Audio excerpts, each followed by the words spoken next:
Hai Sobat Bahan, selamat datang di channel hiburan kabar bahan. Admin akan membacakan kelanjutan sebuah cerita novel yang sangat seru, yang sangat menarik, yang sangat menghibur, yang sangat layak untuk diikuti dari awal hingga akhir. Sebuah cerita novel yang berjudul The Story Weekend. Tetapi sebelum melanjutkannya, pastikan kalian sudah subscribe channel ini dan aktifkan lonceng notifikasinya agar tidak ketinggalan jika admin upload video terbaru. Jika kalian menyukai cerita seperti ini, jangan lupa like, jika berkenan share juga ke teman-teman lainnya, agar teman-teman lainnya juga mendapatkan informasi dan hiburan di channel ini. Baik, kita lanjutkan di part ke-401 bertepatan dengan bab ke-1928. Nyonya Besar Xiao awalnya setuju untuk pergi bekerja di supermarket hari ini. Pihak supermarket juga setuju memberikan gaji 2 kali lipat padanya hari ini. Namun karena uang jerih payahnya dicuri juga diejek oleh Malan, sehingga tekanan darah tinggi Nyonya Besar Xiao naik dan langsung jatuh di kursi dan tidak bisa berdiri lagi.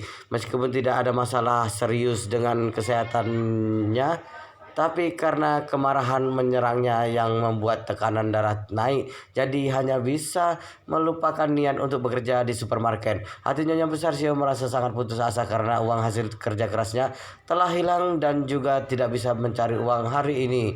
Dia awalnya ingin menyuruh Xiao Weiwei bekerja di supermarket untuk mendapatkan gaji 2 kali lipat itu. Namun ketika dia teringat putra dan cucunya terluka parah dan terbaring di ranjang, tekanan darahnya juga sedang tinggi sehingga dirinya sama sekali tidak bisa merawat mereka, maka tidak berani meminta CWB pergi. Mereka berempat hanya bisa berada di villa mewah sambil melihat satu sama lain. Mereka berempat sama sekali tidak punya uang saat ini.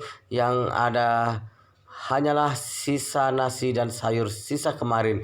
Makanan sisa yang sudah disimpan semalaman telah berubah menjadi sayur berkuah yang lembek. Cwewe menyarankan untuk memanaskan nasi dan sayuran sisa ini untuk makan siang, tapi Nyonya Besar Xiao tidak menyetujuinya. Dia berkata kepada Cwewe, makanan sisa itu adalah satu-satunya makanan yang kita miliki. Jika kita memakannya sekarang, maka kita akan kelaparan pada malam hari. Setelah itu Nyonya Besar Xiao menghela napas dan berkata, malam ini adalah malam tahun baru. Kita tidak bisa membiarkan perut lapar di malam tahun baru. Jadi simpan makanan sisa ini untuk makan malam saja. Sawewe berkata sambil menangis. Nenek kita berempat juga tidak bisa kenyang dengan sisa makanan yang sedikit itu. Apa gunanya disimpan? Nyonya Besar Xiao berkata dengan serius. Kamu tidak mengerti. Kita harus makan malam tahun baru. Jika tidak, maka kita akan kelaparan tahun depan dan tidak akan bisa bangkit kembali. Sehalong menangis ketika mendengar kata-kata ini. Nenek, bukankah kamu bilang akan membuatkan pangsit isi daging untukku malam ini? Kenapa membiarkan kami makan makanan sisa? Nyonya Besar Xiao tidak berdaya. Hailong, nenek tidak bisa membuat apa-apa karena kita tidak punya sepeser pun saat ini. Bagaimana membeli tepung dan daging? Sehalong menangis dan sedih. Nenek, hari ini adalah malam tahun baru. Meskipun tidak bisa makan besar, setidaknya akan bisa makan pangsit. Aku benar-benar tidak ingin makan kuah sisa tadi malam. Kuah sayur itu berbau pisau karatan, benar-benar tidak enak. Secanggan yang ada di samping berkata, sudah cukup Helong, sudah beruntung bisa makan. Lebih baik daripada harus lapar di malam tahun baru. Setelah itu dia berkata dengan kesal, semua ini salah ibu sialanmu itu. Dia mencuri uang hasil jerih payah nenekmu. Jika tidak, kita setidaknya bisa makan pangsit yang masih panas. CWB juga menangis dan berkata, ibu keterlaluan sekali. Apakah dia tidak memikirkan kita ketika mencuri uang nenek? Nyonya Besar Xiao lebih marah lagi dan berkata, omong kosong. Jika dia memikirkan kita, maka dirinya tidak akan menjual dirinya di tempat pembakaran batu bara waktu itu. Wanita jalan seperti ini harus segera mati jika Tuhan benar-benar punya mata. Setelah itu Nyonya Besar Xiao duduk lemas di kursi sambil memukul paha dan menangis. Tuhan, buka mata dan lihat bagaimana nasib keluargaku ini. Nyonya Besar Xiao menangis sambil menutup muka. Setelah selesai berbicara, orang lainnya juga menangis. 4 orang di dalam keluarga menangis bersamaan. Keluarga Yi Chen mulai menyiapkan makanan malam tahun baru sejak siang. Berbagai jenis makanan memenuhi meja dapur. Yi Chen adalah orang yang keterampilan memasaknya paling bagus di rumah. Jadi dia menjadi koki untuk makan malam tahun baru. Kaki Malan terluka sehingga memilih sayur sambil duduk di lantai. Securan membantu Yichen mencuci sayur, memotong sayur, juga menyiapkan bahan lainnya, sedangkan Xiao Changkun mencincang isi pangsit dengan pisau. Mereka berempat sedang sibuk di dapur. Suasana ini sangat langka dan hangat. Saat langit berangsur-angsur gelap satu persatu hingga dihidangkan di meja. Sedangkan di Villa A04, Zhang Guipen bertiga mulai sibuk di dapur. Mereka bertiga hidup lebih baik selain menyiapkan kulit pangsit dan isi daging. Mereka juga membeli seekor ayam, seekor ikan, juga sekilo daging iga. Mereka memasak beberapa masakan lagi. Zhang Guipen merasa nasib mereka bertiga bagus karena bisa tinggal di villa sebaik ini. Jadi dia membeli tungku dupa. Dupa juga menggambar Dewi Guanyin yang harganya murah. Sewaktu makan, Zhang Guipen mengajak Dong Yuling dan Li Yuqin berlutut di depan gambar Dewi Guanyin. Zhang Guipen memegang 3 batang dupa dan berkata dengan tulus, "Apolokites para bodhisattva memberkati kami bertiga sehingga kami bisa tinggal di villa sebagus ini dan hidup dengan baik. Kami bertiga pasti akan berusaha keras dengan baik dan tidak akan malas-malasan. Tolong berkati kami. Selain itu, aku juga mohon berkati hidup kami supaya bisa semakin baik." Di kedua sisinya adalah Dong Yuling dan Li Yuqin. Mereka berdua mengikutinya mengangkat 3 batang dupa dan berkata, "Semoga Anda Apolokesitepera Bodhisattva, semoga Anda memberkati kami." Setelah itu mereka bertiga bersujud 3 kali kepada Dewa Guanyin.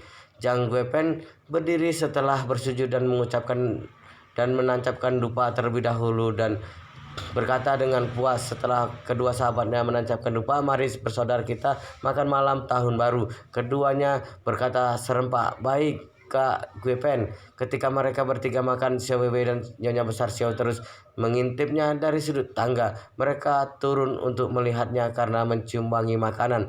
Meskipun Nyonya Besar Xiao mengatakan akan menyimpan makanan sisa untuk makan malam tahun baru, tapi sewaktu hari mulai gelap mereka menghabisi makanan sisa itu karena tidak bisa menahan lapar lagi. Makanan sisa itu memang tidak banyak, tetapi setiap orang bahkan tidak bisa setengah kenyang sehingga keempatnya masih kelaparan.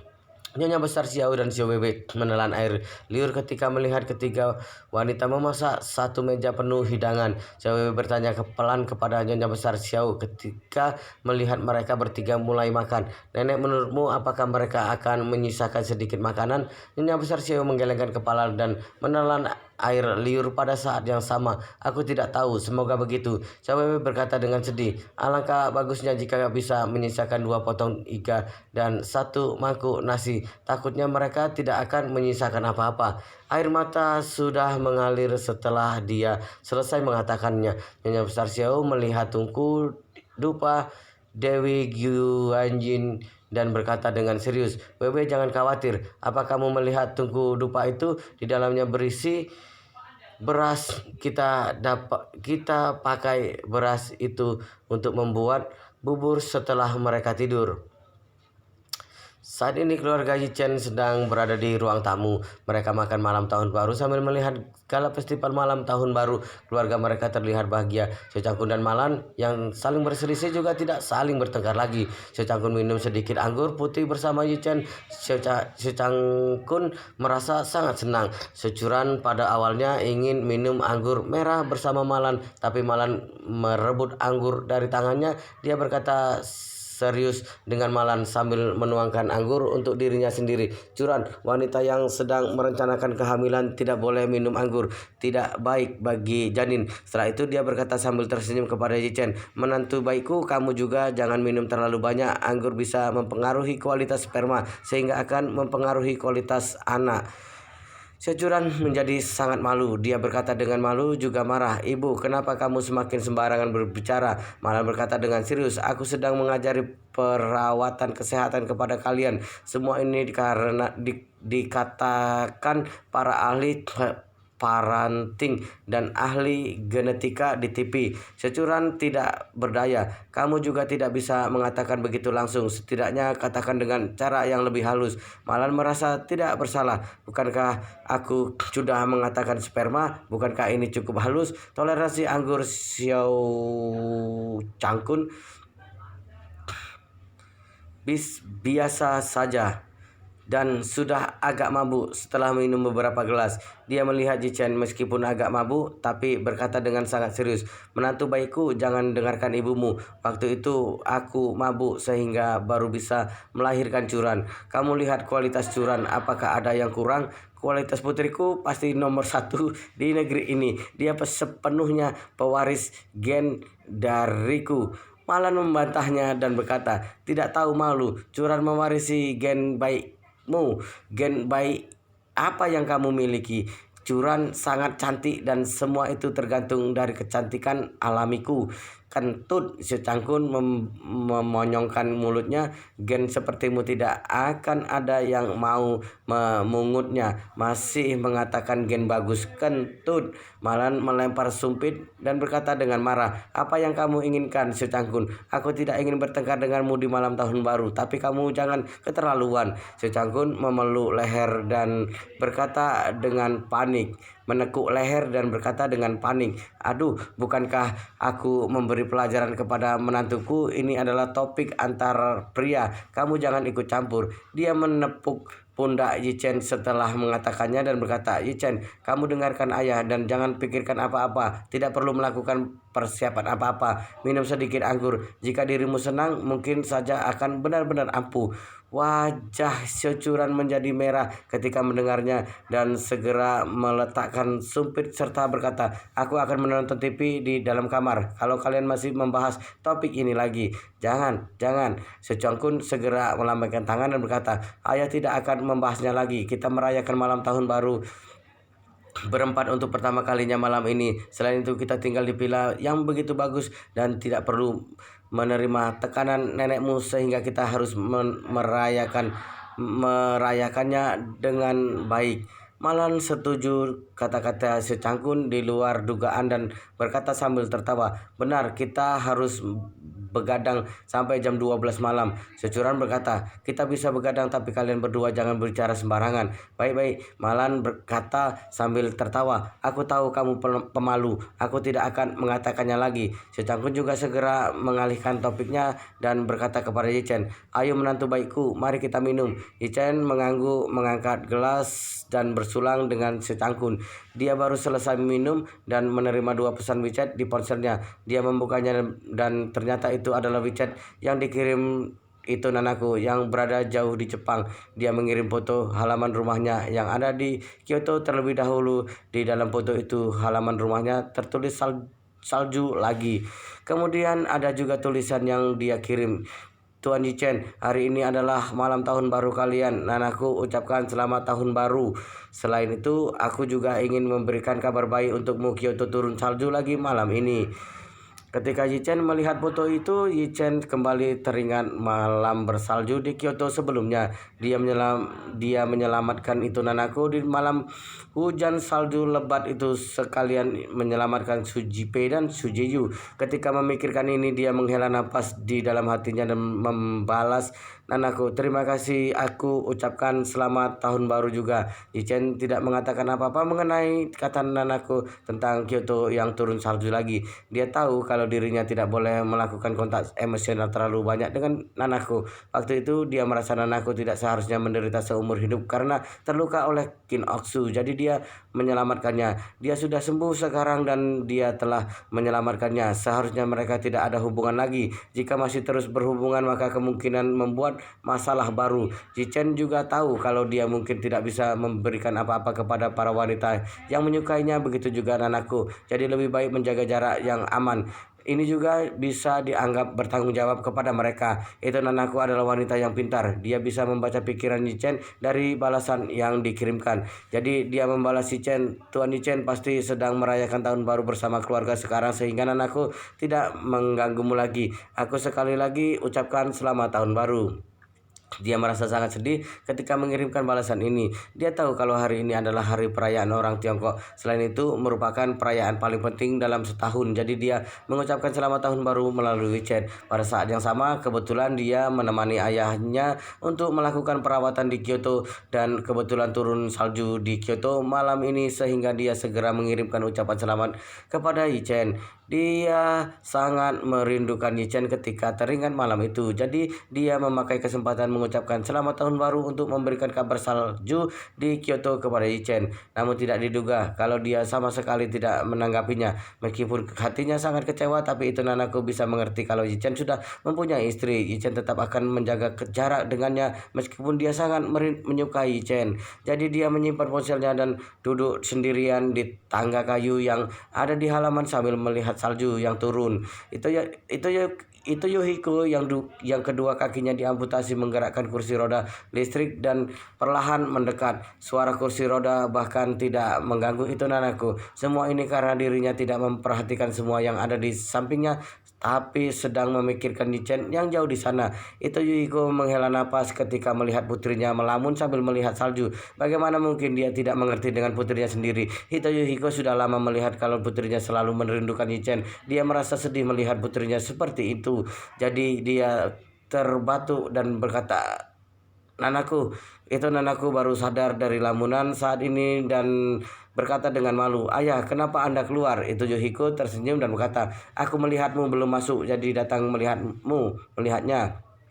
Itu Nanaku segera berkata, "Mari kita masuk, di luar lumayan dingin, jangan sampai Anda kedinginan." "Tidak apa-apa," itu Yohiko berkata sambil tersenyum. "Nanaku, ada beberapa hal yang tidak bisa dipaksakan, apalagi terburu-buru, harus dilakukan selangkah demi selangkah." Itu Nanaku segera menutupinya dan berkata, "Ayah, apa yang Anda bicarakan? Kenapa aku tidak mengerti?"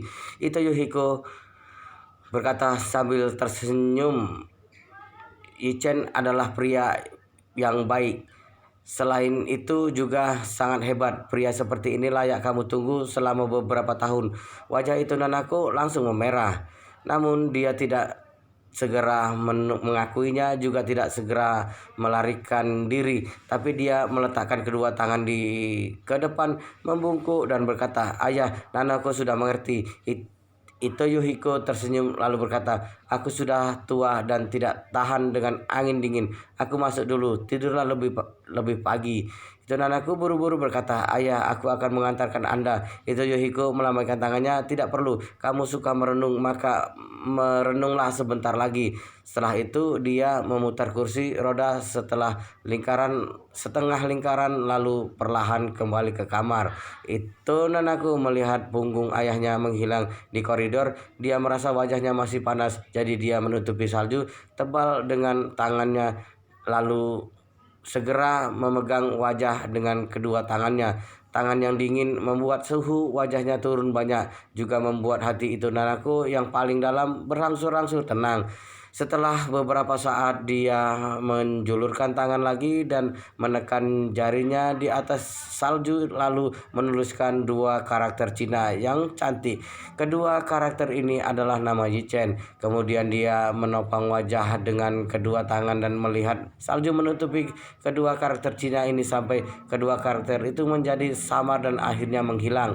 Saat ini dia baru perlahan-lahan berdiri dan kembali ke kamarnya. Pada saat bersamaan, Osaka, Jepang yang berjarak puluhan kilometer dari Kyoto, seorang wanita berlengan satu dipimpin beberapa tentara pasukan bela diri Jepang datang ke stasiun bela diri Osaka. Wanita berlengan satu ini bermarga He, putri dari keluarga He, dari 4 keluarga besar seni bela diri kuno Tiongkok. Dia adalah He Yingxiu, ibu kandung Su Roli. Karena jam di Jepang lebih cepat 1 jam daripada Tiongkok, sehingga sudah jam 10 malam di Osaka saat ini. He Yingxiu di bawah kepemimpinan prajurit memasuki pos pertahanan diri setelah melewati pemeriksaan keamanan yang ketat. Setelah itu prajurit membawanya ke sebuah gedung dan naik lift berkecepatan tinggi yang menuju ke bawah. Lift berkecepatan tinggi berhenti di kedalaman 50 meter di bawah tanah. Di sini ada pangkalan bawah tanah, 3 pertahanan pasukan bela diri Osaka. 3 pertahanan bagi orang biasa adalah tahanan air, tahanan debu, dan tahanan benturan. Sedangkan 3 pertahanan pihak militer adalah tahanan terhadap nuklir, terhadap bahan biokimia, dan tahan terhadap senjata kimia. Jadi pangkalan 3 pertahanan ini adalah area yang dijaga paling ketat pasukan bela diri di Osaka. Sekarang pangkalan 3 pertahanan ini telah digunakan untuk tujuan lain. Lebih dari 50 master keluarga Su termasuk Suroli ditahan di sini. Penjaga ketat di sini bisa mencegah mereka melarikan diri. He Ying-xiu langsung ditempatkan di sebuah ruang tertutup setelah dibawa ke sini. Pintu besi ruangan ini setebal 20 cm, jauh lebih kuat dari brankas di bank. Setelah dia duduk di dalam ruangan, seorang tentara Jepang mengatakan dengan pelan, "Orang akan datang sebentar lagi. Kalian hanya punya waktu 5 menit." He Ying-xiu buru-buru mengangguk dan berkata dengan serius, "Terima kasih." Tentara itu tidak bicara lagi. Dia berbalik dan meninggalkan ruangan. 1 menit kemudian, seorang wanita yang tangan dan kakinya dengan rantai logam masuk di bawah penjagaan kedua prajurit itu. Ekspresi wanita ini suram dan matanya terlihat dingin. Namun mata yang dingin segera terlihat melotot kaget setelah dia masuk ke dalam ruangan. Kemudian 2 baris air mata mengalir di wajahnya. Dia melihat He Ying-xiu di depan yang juga menangis, lalu memanggilnya dengan suara serak, "Ibu." He Ying-xiu segera maju ke depan dan memeluknya dengan satu tangan sambil mengelus kepalanya dengan lembut dan berkata dengan sedih, "Rolly, kamu sudah menderita." Wow, luar biasa sekali guys, ceritanya sangat seru, sangat menarik, sangat menghibur, sangat-sangat layak untuk diikuti dari awal hingga akhir. Tetapi sepertinya di video ini, di part ini sampai di sini dulu, dan kita akan lanjutkan di part berikutnya di video selanjutnya. Pastikan kalian sudah subscribe channel ini dan aktifkan lonceng notifikasinya agar tidak ketinggalan jika admin upload video terbaru. Jika kalian menyukai seperti ini, jangan lupa like, jika berkenan share juga ke teman-teman lainnya agar teman-teman lainnya juga mendapatkan informasi dan hiburan di channel ini. Baik, kita lanjutkan di part berikutnya di video selanjutnya.